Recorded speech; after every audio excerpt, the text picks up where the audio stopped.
Hello everybody, let's talk about portrait lenses, headshots, portrait shots for a 6-year-old. When it comes to portrait lenses, there are many questions, so let's get them answered. The most popular lens is probably the 85mm 1.2, especially 1.2 because of the very shallow depth of field, the nice bokeh, and the very high price tag. You get it between the 2,000 and 2,500 bucks.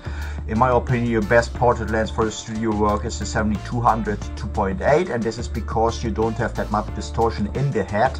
As you can see here in the middle of the screen, this portrait has been shot with the 7200 2.8, while the shots to the left and the right were also very beautiful, of course. I have been shot with a 17250 2.8, and this is because I had to get closer in. I couldn't probably use my 7200 2.8. This is also one disadvantage of the 7200, is that you have to take a larger distance to your model, to your subject. And my studio is small, it's just 130 square feet, and it's not always doable to use the 7200 2.8 depending on what image I want to take. So if you want to do a close-up portrait or headshot, I always use my 7200 2.8, always use it for headshots, but in this case it's to the left and the right. I had to use, because of the distance, I had to take with my 7050 2.8, and this is especially a portrait lens. What we also, and you see this on the, there's just more distortion, more rounding in the face. Is it bothering me? No, it's not. It just looks you just see it a little bit, and of course you always can get a little bit of distortion out of it in Lightroom when you just say lens correction. It will take some of the distortion out, not everything. It stays 50mm. So when it comes to the 50mm, please don't make the misunderstanding that you will have an 85mm on a crop side sensor, because the crop factor of 1.5 or 1.6, it doesn't make it 85mm, and it doesn't make it a portrait lens, because the rounding of the glass, the curve in the glass, will always stay the same as it is a 50mm, and so you will always have the distortion of a 50mm. I made a separate video on not to confuse the crop factor with the magnification factor. Had threats in my direction because people thought that I would confuse people with the truth, and I killed the trolls, of course, because I'm very happy to block. But okay,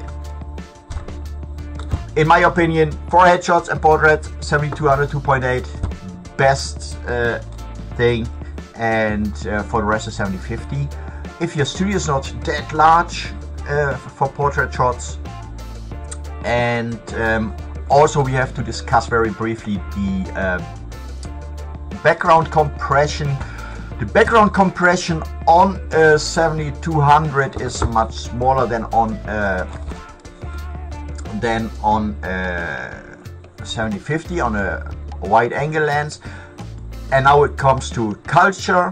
You have to develop your cultural thingy anyway. So if you have a look at the movie Amadeus, for example, you see Tom Hanks directing the orchestra in Vienna in a opera house, in a large hall. You see him very large in the frame, and you still see a lot of the opera house in the background, and this is because he's shot with a wide angle lens very close, and still you have a lot of information, a lot of the background, and if this was taken with telezoom, he would be large in the image, but there wouldn't have been that much of the opera house in the background.